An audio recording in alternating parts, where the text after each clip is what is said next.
आखिर क्यों चढ़ाते हैं? शनिदेव को तेल जानिए, इसके पीछे का राज।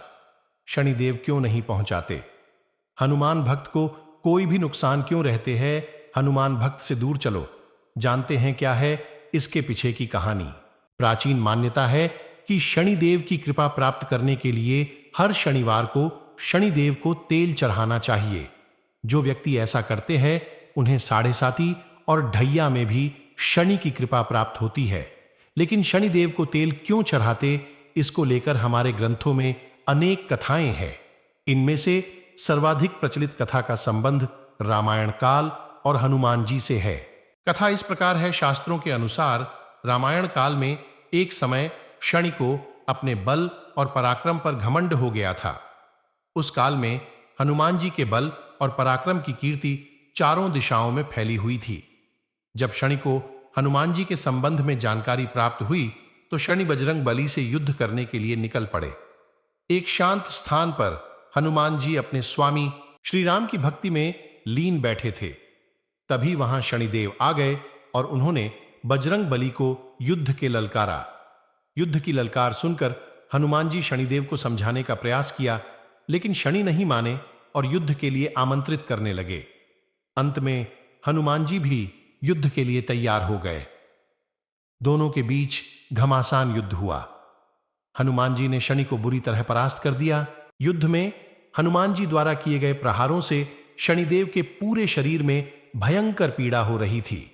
इस पीड़ा को दूर करने के लिए हनुमान जी ने शनि को तेल दिया। इस तेल को लगाते ही शनिदेव की समस्त पीड़ा दूर हो गई। तभी से शनिदेव को तेल अर्पित करने की परंपरा प्रारंभ हुई।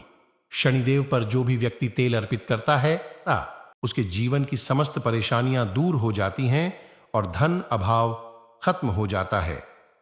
जबकि एक अन्य कथा के अनुसार जब भगवान की सेना ने सागर सेतु बांध लिया तब राक्षस इसे हानि न पहुंचा सके, उसके लिए पवन सुत हनुमान को उसकी देखभाल की जिम्मेदारी सौंपी गई। जब हनुमान जी शाम के समय अपने इष्ट देव राम के ध्यान में मग्न थे, तभी सूर्यपुत्र शनि ने अपना काला क्रूप चेहरा बनाकर क्रोधपूर्ण कहा, हे वानर, मैं देवताओं में शक्तिशाली शनि हूं।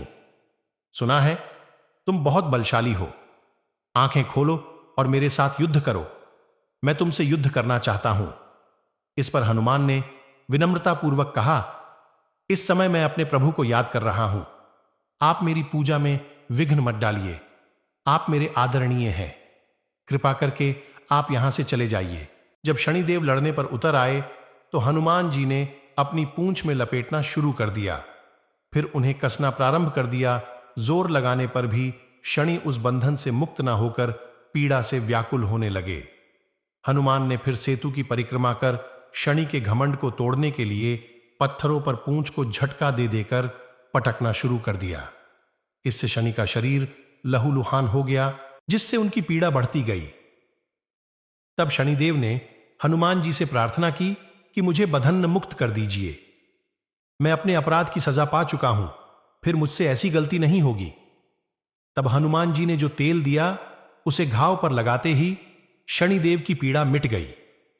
उसी दिन से शनिदेव को तेल चढ़ाया जाता है, जिससे उनकी पीड़ा शांत हो जाती है और वे प्रसन्न हो जाते हैं। हनुमान जी की कृपा से शनि की पीड़ा शांत हुई थी। इसी वजह से आज भी शनि हनुमान जी के भक्तों पर विशेष कृपा बनाए रखते हैं। शनि को तेल अर्पित करते समय ध्यान रखें ये बात, शनिदेव की प्रतिमा को तेल चढ़ाने से पहले तेल में अपना चेहरा अवश्य देखें। ऐसा करने पर शनि के दोषों से मुक्ति मिलती है। धन संबंधी कार्यों में आ रही रुकावटें दूर हो जाती हैं और सुख समृद्धि बनी रहती है। शनि पर तेल चढ़ाने से जुड़ी वैज्ञानिक मान्यता, ज्योतिष शास्त्र के अनुसार हमारे शरीर के सभी अंगों में अलग अलग ग्रहों का वास होता है, यानी अलग अलग अंगों के कारक ग्रह अलग अलग हैं। शनिदेव त्वचा, दांत, कान, हड्डियां और घुटनों के कारक ग्रह हैं। यदि कुंडली में शनि अशुभ हो तो इन अंगों से संबंधित परेशानियां व्यक्ति को झेलना पड़ती है। इन अंगों की विशेष देखभाल के लिए हर शनिवार तेल मालिश की जानी चाहिए। शनि को तेल अर्पित करने का यही अर्थ है कि हम शनि से संबंधित अंगों पर भी तेल लगाएं, ताकि इन अंगों को पीड़ाओं से बचाया जा सके। मालिश करने के लिए सरसों के तेल का उपयोग करना श्रेष्ठ रहता है। थैंक्स वीडियो को पूरा देखने के लिए। भगवान भोलेनाथ आपके जीवन में खुशियां लाए। हमारे YouTube चैनल रिपंत ज्ञान को सब्सक्राइब करें और वीडियो को लाइक करें।